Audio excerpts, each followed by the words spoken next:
Number 1.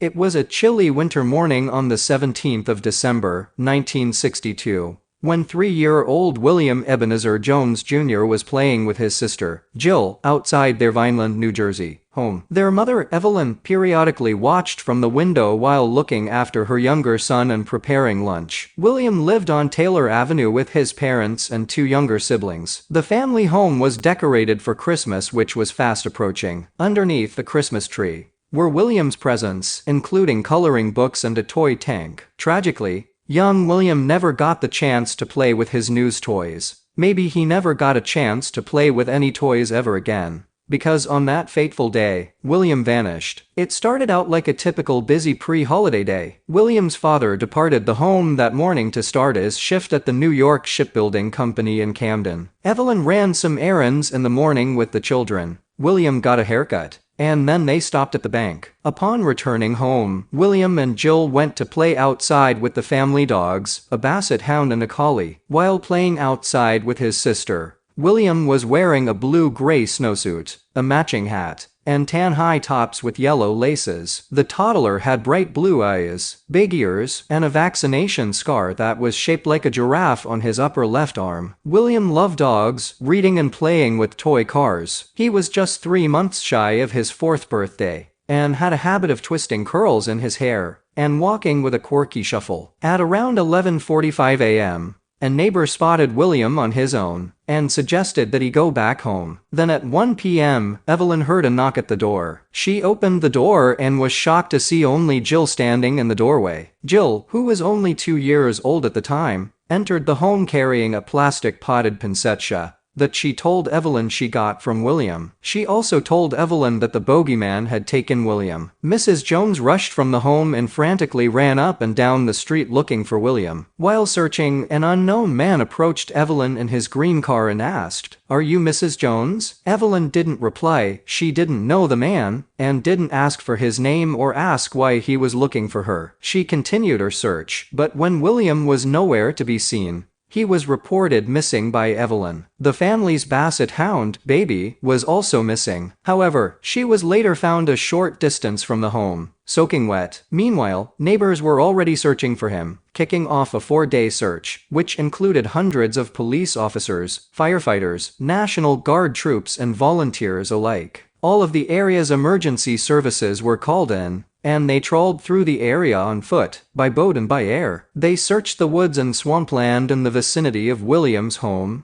and Maurice River was searched. 2 Navy helicopters were flown in to scour the area from above. Bloodhounds from Philadelphia were also shipped in, but they lost the scent near the family home. The entire area had already been stomped over and driven over. Unfortunately, the search was unfruitful. There was no sign of William anywhere. The disappearance evoked fear in the city and made national news. Understandably, William's parents couldn't come to terms with his disappearance and moved away from the city shortly afterwards. William's father began to drink, and the family didn't speak much about the disappearance at home. As a result of the disappearance, Mr. and Mrs. Jones became extremely overprotective. One early line of investigation was the plastic poinsettia. It became somewhat a cause célèbre in the investigation. There were early reports that somebody had been selling the flowers around the neighborhood shortly before William vanished. However, it was later uncovered that it had simply come from a neighbor's trash and had been passed around by several local children. After learning there was a trash collection in the area between 1:30 p.m. and 2 p.m. on the day William disappeared, investigators questioned whether he could have crawled into a trash bin,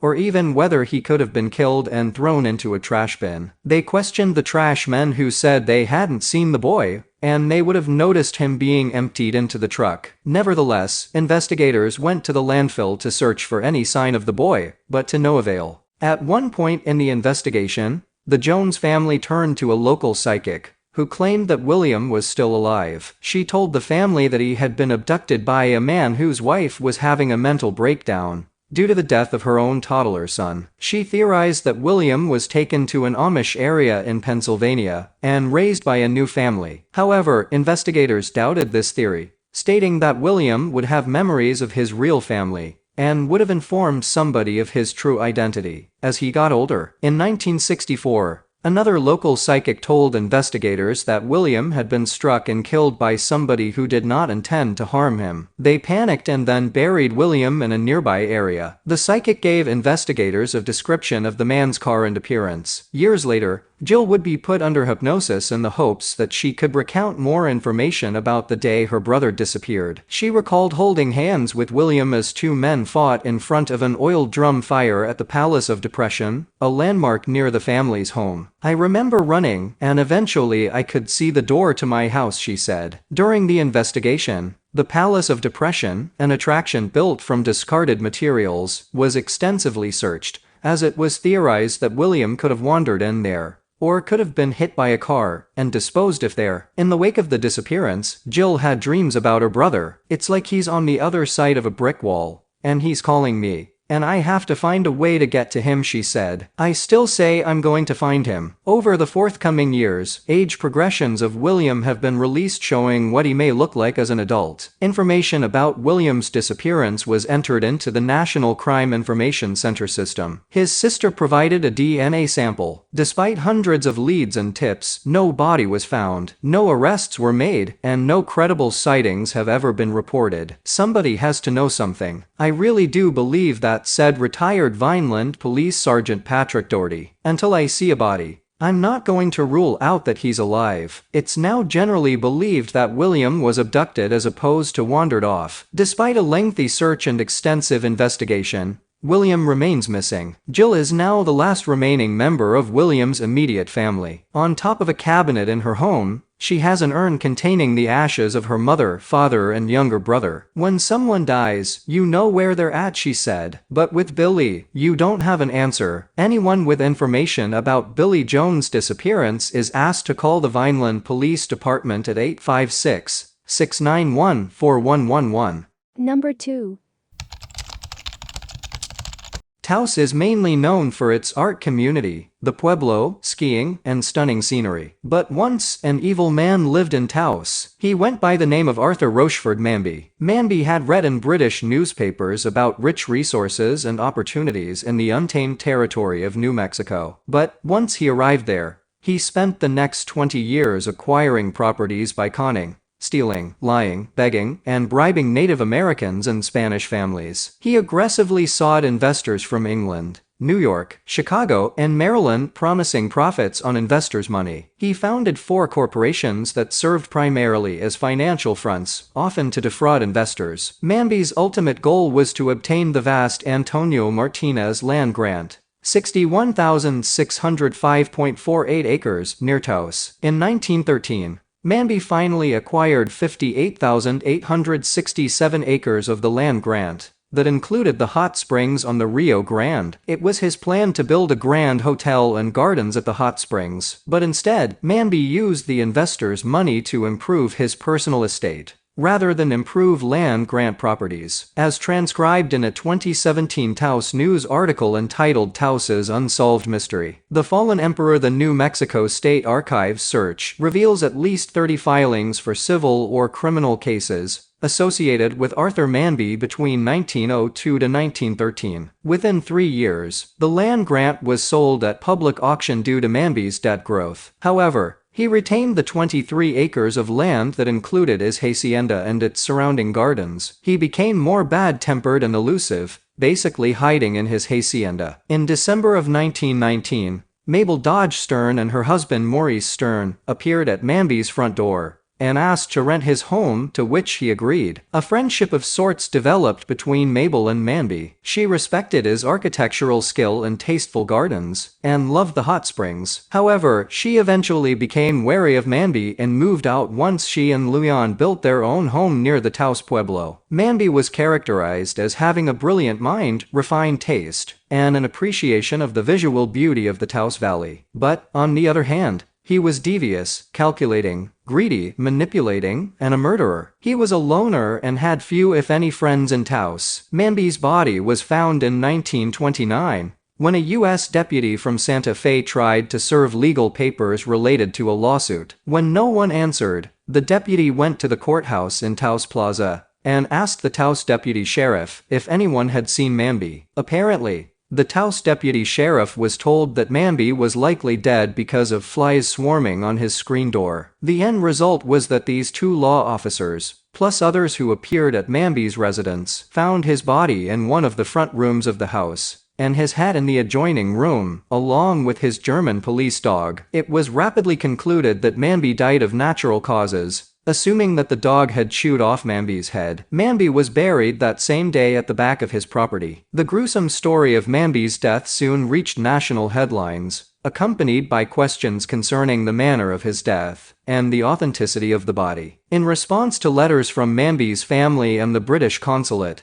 the New Mexico governor R.C. Dillon had Manby's body exhumed in late August 1929. Experts, Manby's dentist, a blacksmith, a detective sent by the federal government, and Doc Martin concluded that the body was indeed that of Manby, identifying his dentures and jewelry, that he had been shot numerous times in the chest and face, that his head had been severed from his body with a sharp object. Manby was later reburied at his current gravesite just outside of Kit Carson Cemetery. While people were questioned about the murder, the case was dropped in 1930. But was this really Manby's body? A set of presumably Manby's dentures was found at Manby's bedside by a private detective, hired by the Attorney General of New Mexico July 9, 1929, and the dentist who identified Manby's body by his dentures in August later recanted his story. But, unfortunately, Doc Martin destroyed his autopsy results because the state never paid him. And there were reports that Manby was cited both in Mexico and Italy after his death. So, the mystery continues on.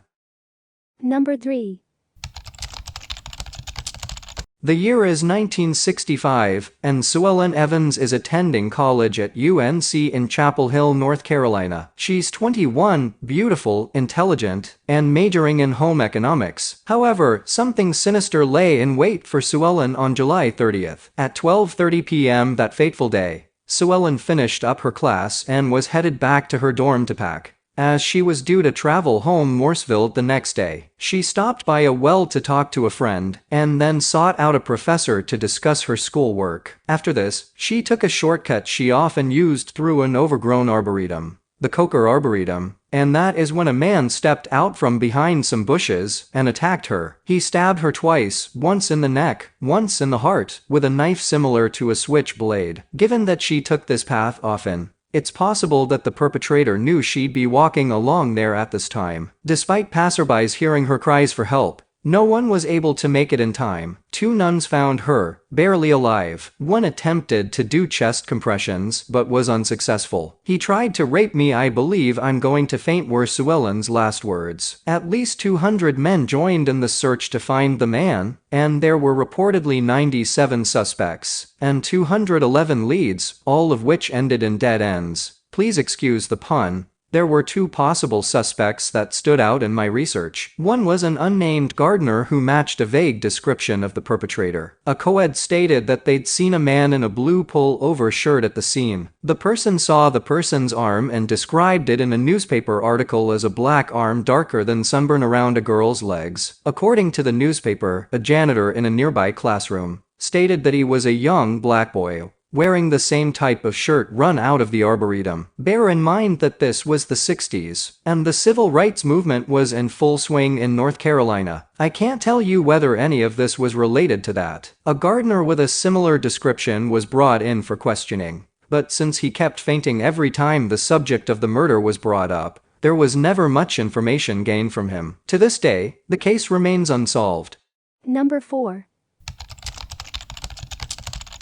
Retired Captain Bob Green from the Oklahoma County Sheriff's Office believes that 42 years later, some dignity and honor have been restored to Tamara Lee Tigard. Tigard, also known as the Lime Lady, was found dead on the east bank of the North Canadian River. This is her story. Even in March, the desert heat in Las Vegas can be unforgiving. The dry air and barren landscape do nothing to combat the punishing sun. Today, it is easy to get caught up in the fast-paced, glitzy lifestyle of Las Vegas. Though Vegas has changed over the years, the city is still full of secrets. In the 1980s, organized crime infiltrated the city and dominated the scene. The 80s were also a different time, things weren't as complicated, and people worried less. In March 1980, 21-year-old veteran Tamara Lee Tigard went for a walk and never returned to her Las Vegas home. Some who knew her thought she had run away or simply left her old life for a fresh start. "If you want to go back to the beginning, we have to turn the clock back 42 years, said Captain Bob Green of the Oklahoma County Sheriff's Office, now retired. Green wasn't given the case until 2007 by the Oklahoma County Sheriff's Office. It wasn't until decades when a Jane Doe was identified in an Oklahoma cold case that the surviving members of Tigard's family had a few answers to the decades-long mystery. On April 18, 1980, thousands of miles away from Las Vegas,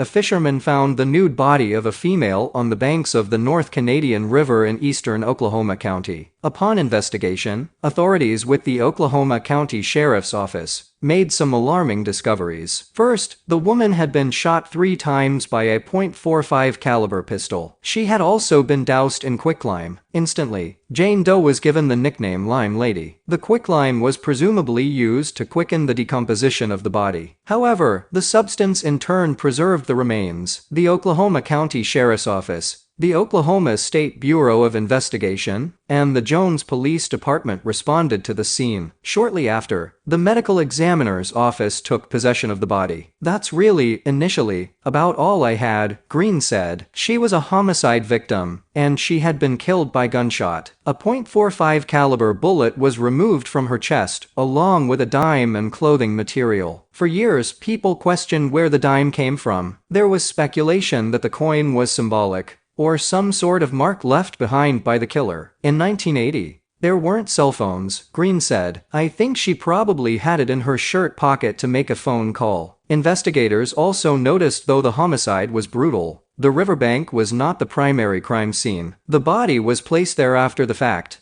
making it the secondary crime scene. Investigators believed the woman's body was taken to the rural area and dumped. Apart from these initial observations, investigators didn't have much to go on. "Unless you can get a victim identified, there's really no place to go," Green said. They had so little to go on that the case didn't make any true headway for decades. The medical examiner's report was in-depth, and the crime scene photos were clear, but there wasn't much for officials to go on. With the riverbank being the secondary crime scene, there was little evidence. Technology was limited, causing the initial investigative efforts to prove futile. The case went cold. It wasn't until 2007 that Green received the case for the Oklahoma County Sheriff's Office. The name alone was intriguing, and who doesn't like a good mystery, right? Green said, "The advancement of forensic genealogy had been utilized to crack cold cases in recent years. With the help of the anthropologist at the medical examiner's office,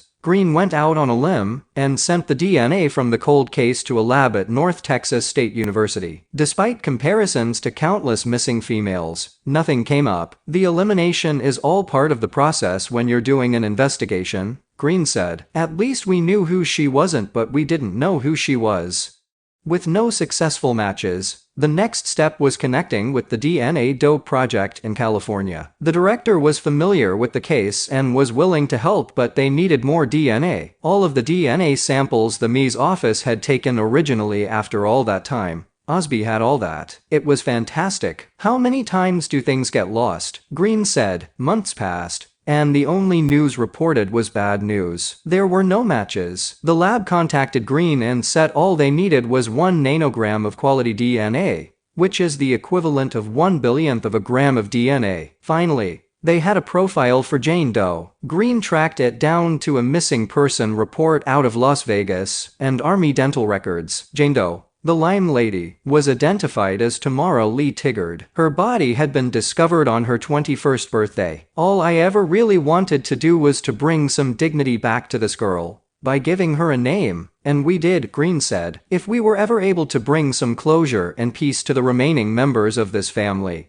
that makes me feel really good." Upon identifying Tigard, investigators discovered that a woman in Ohio had assumed Tigard's identity and claimed she was Tigard. Though Tigard's connection to the woman in Ohio is unknown, it had cancelled Tigard's missing person report. Despite getting a positive identification for Tigard, questions linger decades later. Who killed her? Where had she been killed? Why had she been killed? People have come forward over the years, some incriminating, others claiming to know what happened. Yet, nothing has ever materialized. With the time that has passed and the little physical evidence to link a suspect to the crime, the case may never be completely closed. I really think it's going to take somebody to just walk in and confess before we'll really know what happened, Green said. On April 18, exactly 42 years from the day her body was discovered, Tigard was laid to rest in Oregon. She was buried beside her parents. It's about time she had some dignity and honor restored, Green said. Although the killer may never be identified, the Lime lady was finally given a name. She was never forgotten by those who loved her. A small part of the mystery has been answered. Number 5. On June 24, 1972, 14-year-old Michael Stephen Akey was reported to be abducted by an unknown subject near a watermelon patch at Trammell's Market, which at the time was in the area of Joe Frazier and Godwin Roads in Burton. At the time of the abduction, he was in the company of 2 juvenile friends, who reported that they, along with Akey, were hitchhiking and were given a ride by a male subject in a 1962 or 1963 four-door Chevrolet. The 2 juveniles advised that the subject drove them to a watermelon patch, where the 2 got out of the vehicle, while Akey remained behind with the unknown subject. When they arrived at the watermelon patch, the subject stopped, and the 2 got out and proceeded to steal watermelons, while Akey remained behind with the unknown subject in the vehicle. The juveniles reported that, while they were in the patch stealing watermelons, the subject drove off with Akey and left them behind. They advised that they did not see Akey or the subject, who they claimed to have never seen before, again. On February 8, 1978, while clearing land near Whitehall Plantation on Ladies Island, workers discovered human skeletal remains. The remains were examined by forensic pathologists and anthropologists, who, using technology available at the time, believed the remains to be those of Michael Akey. Following those examinations, the remains presumed to be Akey's were interred at Beaufort National Cemetery. With marked improvements in technology, investigators and the Beaufort County Coroner's Office exhumed the remains for identification through mitochondrial DNA analysis on August 24, 2005. Portions of the remains and DNA samples from Akey's siblings were delivered to the FBI laboratory in Quantico, Virginia, for mitochondrial DNA analysis. The FBI concluded that the skeletal remains were Akey. The remains of Michael Akey were reinterred. The subject, who the 2 juveniles described as Caucasian, in his 20s, with short hair, has not been identified, nor has the cause manner of Akey's death established. Number 6. Naomi Cheney was an Alabama native, but she relocated to Sioux Falls, South Dakota during World War II, while doing her part for the war effort. A Women's Army Corps officer, the 25-year-old walked home from the state's U.S. Air Force Base one day in early October 1943. But she only got within about 3 blocks. Cheney's body was discovered underneath a bridge by a 10-year-old girl playing nearby, reports the Argus leader. At around 5 p.m. October 6, 1943, 10-year-old Val Hill was searching a brush-covered area for sumac leaves near her home at 1202 Watts Sioux Street when she happened upon the lifeless body of Army 2nd Lieutenant Naomi Cheney. Cheney ate at the officers' club at 6 p.m. October 5. She was there to visit a roommate, who was in the hospital on the base. She left the airbase at 9 that evening through gate number 3, which opened out onto Northwest, now Burnside, where it crosses Western Avenue. She asked the guard if walking home would be safe, and he told her, "Use your own judgment." She was seen a short way down the road by a cab driver, who mentioned to the guard that he had seen her at the corner of Northwest and 6th Street. The walk home would have taken around 25 minutes, depending on conditions. Cheney's body was found southwest of the Omaha Viaduct, which was what they called the West 12th Street Bridge that crosses over the train tracks west of Grange Avenue. This was a little over 3 blocks from her home. She lay on her back, her uniform intact but somewhat rumpled. Her purse was propped against a nearby boulder, her visor cap a short distance away, and her flight cap across her chest. The walk insignia from her left collar tip was found a foot from her body. Her shoe was scuffed on two sides, and the toe crushed, as though her foot had been stepped on. Her face was bloody on one side, and blood had pooled near her head. An autopsy performed during the night by Army and civilian doctors disclosed a multiple fracture of the right side of the skull and brain hemorrhages, believed to have resulted from a tremendous blow with a rock or other heavy instrument. The examiners reported no evidence of rape, but Army officers said Miss Cheney, a second lieutenant, died under suspicious circumstances. They said they were wholly without clues. The doctors estimate that she was slain between 11 o'clock and midnight Monday, Lieutenant Evans said. It was about 18 hours before her body was found. There was blood on her face and signs of a crushing blow on the head. She had eaten peas before her death. However, the hospital she had visited did not have peas on its menu. On October 6, a 31-year-old man was arrested on suspicion of murder. Police picked him up downtown as he was preparing to leave town. His name has never been released. He was described as medium build, fairly good-looking, with wavy hair and a small mustache. He had a wife and kids in Iowa, and had worked as a farm laborer near Worthington, Minnesota, before coming to Sioux Falls. He was rumored to have at least one girlfriend in town. He had been staying in one of the cabins at Smith's Auto Court, currently the Knight's Inn. The police found blood on his shoe and blood-matted hair near and inside his cabin, neither of which he could explain. He suggested that the blood on his shoe could have come from grass he was walking through, though the blood was not found on the bottom of his shoe. The Argus Leader paper states that a witness 2 blocks south told police she heard a scream and rustling noises. Soon after, the transient was seen stumbling out of the cabin, where he vomited outside. In between the murder and the man's arrest, he made no attempts in the hours between to remove bloody evidence from his cabin or clothing. The police worked to bring Cheney's killer to justice, but the evidence was not conclusive. Blood and hair samples were sent to the FBI in Washington, D.C., but the samples were not good enough for the forensics of the day. In addition, the man in question was set to be inducted into the Army, and at the time the war effort might have been more important to the military than justice. He was released October 27. He was later killed in WW2. The case remains unsolved. 3 weeks later in Poughkeepsie, a New York Army nursing cadet was killed in a similar manner. Number 7.